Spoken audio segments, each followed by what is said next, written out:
Hello friends, mind tube for you channel में आपका स्वागत है। अब आज हम लोग डिस्कस करने वाले हैं board and pillar of mining system के बारे में। इसकी क्या क्या क्लासिफिकेशंस है, कैसे हम लोग बोर्ड एंड पिलर माइनिंग को प्लान एवं एग्जीक्यूट दोनों करते हैं, सब हम लोग पढ़ेंगे और थोड़ा संक्षेप में पढ़ेंगे जितना हम लोग एग्ज़ाम्स के लिए अर्जेंट होता है। तो पहला है क्लासिफिकेशन। तो बोर्ड एंड पिलर में क्या होता है, डेवलप हम लोग जो करते हैं 3 सिस्टम में करते हैं। बोर्ड एंड पिलर में या 3 सिस्टम हम लोग काम करते हैं, 3 क्लासिफिकेशन। एक है develop entire area into pillar and then extract. पहला टोटल जो लीज होल्ड एरिया है सारा को जो है डेवलप करके फिर उसके बाद हम लोग उसको एक्सट्रैक्ट करेंगे फ्रॉम डीप साइड से, टोटल होल माइन। दूसरा है develop the area into panels and extract pillars panel wise. इसमें क्या करेंगे, यही वाला जो एरिया, ये होल माइंस को, होल जो लीज होल्ड एरिया को बहुत सारे पैनल में बांट देंगे और हर एक पैनल को एक्सट्रैक्ट करेंगे और पैनल को जो है, पिलर्स को जो है पैनल वाइज एक्सट्रैक्शन करेंगे। तीसरा है whole followed by broken working, few headings are open, then development and depillaring going on simultaneously. कुछ हेडिंग्स खोलने के बाद डेवलपमेंट डिप्लरिंग साइमल्टेनियसली करेंगे। पैनल सिस्टम ऑफ वर्किंग, इसमें क्या होता है, इसका जो कुछ बेनिफिट्स है अर्जेंट या जो मोस्ट इम्पोर्टेंट बेनिफिट क्या है, फायर जो है एवर्टेड, फायर जो है नहीं होता है। Pillar crushing averted, fire can be controlled. ठीक है, ये तीनों चीज़ हम आलोचना करते हैं कैसे ये हो रहा है। इंक्यूबेशन पीरियड जो है बहुत इंपॉर्टेंट चीज़ है, जो पैनल का जो साइज होगा और उसको डिसाइड करता है। ठीक है, तो अभी हम लोग देखते हैं, जैसे हम लोग अपकास्ट और डाउन का शाफ्ट के सहायता से, डाउन का शाफ्ट से हम लोग वेंटिलेट करते हैं। अपकास्ट शाफ्ट में हम लोग फैन लगाने के बाद, मेन मैकेनिकल वेंटिलेटर लगाने के बाद डाउन का शाफ्ट से फ्रेश एयर अंडरग्राउंड में जाता है और ये fresh air at the end of travel through the galleries आपका शाफ्ट से निकल जाता है। तो ये पैनल सिस्टम क्या है, मेन इनटेक एयरवेज से हम लोग, जैसा हम लोग पिलर्स, जितना पिलर्स हम लोग इंक्यूबेशन पीरियड में ले सकते हैं, उस कितना पिलर्स ले सकते हैं, मान के चलिए मतलब 10 पिलर ले सकते हैं या 20 पिलर ले सकते हैं depending on the incubation period. तो 20-20 पिलर का हम लोग पैनल बनाते हैं। ये एक पैनल है, इसका इंडिपेंडेंट वेंटिलेशन रहता है, 2 इंटेक एक रिटर्न, 2 इंटेक एक रिटर्न। और ये इंटेक जो है, 2 इंटेक छोड़ के बाकी जितना भी एंट्रीज है सारा में, अगर पहले ही डेवलप हो चुका है पैनल्स, अगर पहले ही before coming to this regulation, panel बना के जो डेवलप करने का जो प्रोसेस है वो रेगुलेशन आने से पहले अगर माइन डेवलप हो चुका है, तो हम लोग आइसोलेशन स्टॉपिंग के द्वारा कृत्रिम आर्टिफिशियल पैनल्स बना सकते हैं। और अगर ये रिसेंट माइंस है तो उसमें क्या करना पड़ेगा, जितना हम लोगों का उस डेट में पैनल पिलर का साइज होगा, उस पिलर साइज का एक pillar, 1 complete pillar is left untouched. ठीक है, वो एक पैनल बैरियर का काम करेगा। ठीक है, तो इसका जो है 2 एंट्री रहेगा, इंटेक, 2 इंटेक और एक रिटर्न। ये इंटेक है, यहाँ पर भी प्रिपरेटरी स्टॉपिंग बना हुआ रहेगा। और इसका प्रिपरेटरी स्टॉपिंग मतलब रिसेस काट के फ्लोर, रूफ एंड साइड्स में रिसेस काट के ईटा का जो है कंस्ट्रक्शन करके थोड़ा सा निकाला हुआ रहेगा स्टॉपिंग का तीनों साइड में, और रूफ में रिसेस काटा हुआ रहेगा। और इसको फुल आइसोलेशन स्टॉपिंग बनाने के लिए जो मटेरियल होता है वो नियर बाई प्लेस में एक्यूमुलेटेड रहेगा।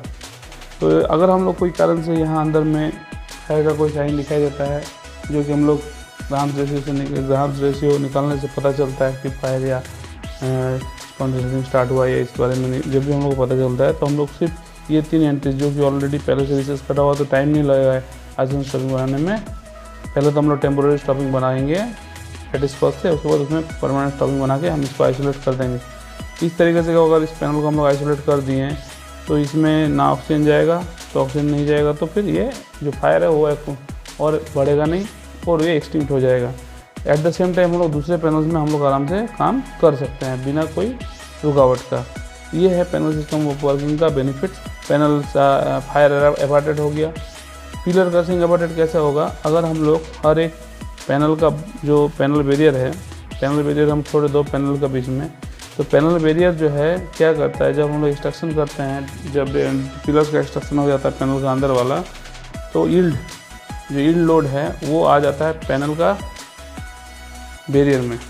पैनल बैरियर में यील्ड लोड आने से क्या होता है, जो पिलर का क्रशिंग होता है वो नहीं हो पाता है।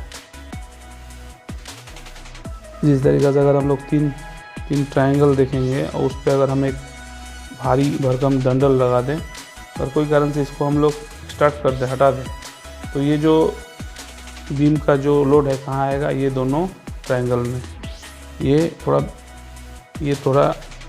झूल तो जाएगा लेकिन टूटेगा नहीं। तो ये जो लोड आया किस पे, पिलर्स में, ये ट्रायंगल्स में, बीच का ट्रायंगल हटाने से। तो ये हुआ यील्ड पिलर टेक्नोलॉजी। ठीक है,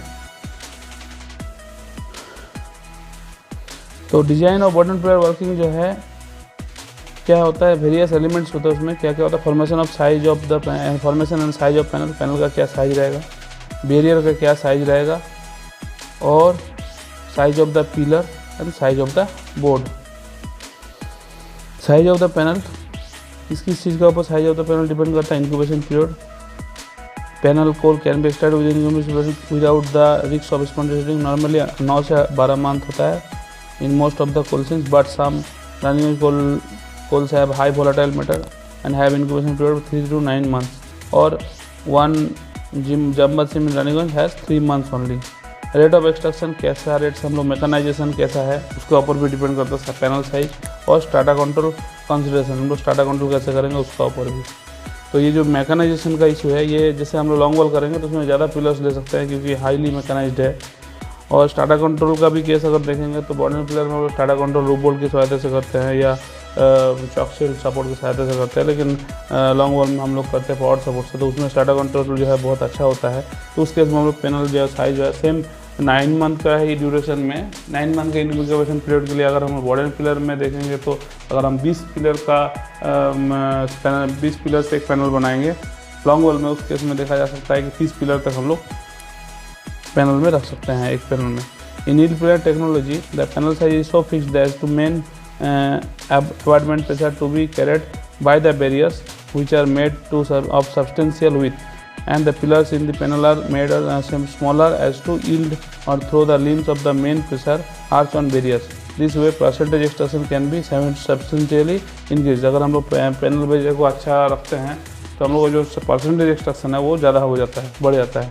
तो पैनल साइज हम लोग कैसे डिटरमाइन करते हैं, जैसे मान लीजिए लेट से इंक्यूबेशन पीरियड जो है 9 मंथ का है, एक महीना में अगर हम लोग 25 डेज़ का जो है वर्किंग अगर पकड़ते हैं, पर डे को हमको जो है 400 टन का प्रोडक्शन चाहिए। पिलर साइज जो है डेप्थ के अनुसार 30 बाई 30 का है। हाइट ऑफ वर्किंग जो है 2 मीटर। Specific gravity SPGR of the coal 1.3। तो एक पिलर में पहले कितना कोयला होगा, 30 × 30 pillar size into height of the pillar into specific gravity, कितना टन। परसेंटेज एक्सट्रैक्शन 80% मोटा मोटी होता है हम लोग का, तो 80% एक्सट्रैक्शन को मानते हुए हम लोग कोल लाइकली टू बी ऑब्टेन्ड पर पिलर, एक पिलर से हम लोग 2340 तो नहीं ले पाएंगे, उसका 80% कितना होता है, 1872 टन। तो total coal to be extracted from the proposed panel कितना होगा, 400 टन हम लोग को एक दिन में चाहिए। आउटपुट पर डे कितना, 400 टन है, ठीक है। और 25 दिन का वर्किंग डे महीना में है और 9 मंथ का इंक्यूबेशन पीरियड है, तो 90,000 टन का हम लोग का जो है total coal to be extracted from the proposed panel. एक पैनल में हम 9 महीने के हिसाब से 90,000 निकाल सकते हैं। तो पैनल साइज के लिए कितना होगा, कितना पिलर्स रहेगा, number of panel size divide by number of pillars. Panel size number pillars in the panel होगा कितना, 48 पिलर। जैसे टोटल कोल जो है पैनल में और एक पिलर में कितना कोयला है, तो 48 पिलर्स हम लोग 9 मंथ में हम लोग ले सकते हैं।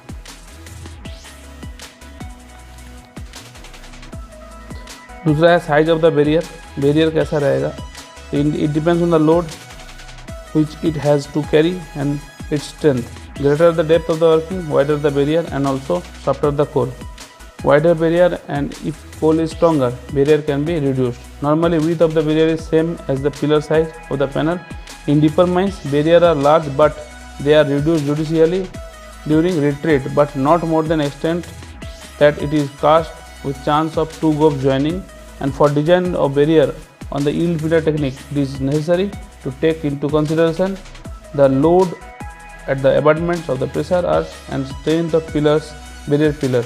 The size of the barrier depends on the following factors: depth, strength of pole, nature of roof and floor, geological consideration, time dependent strain, width of boards and height of pillars.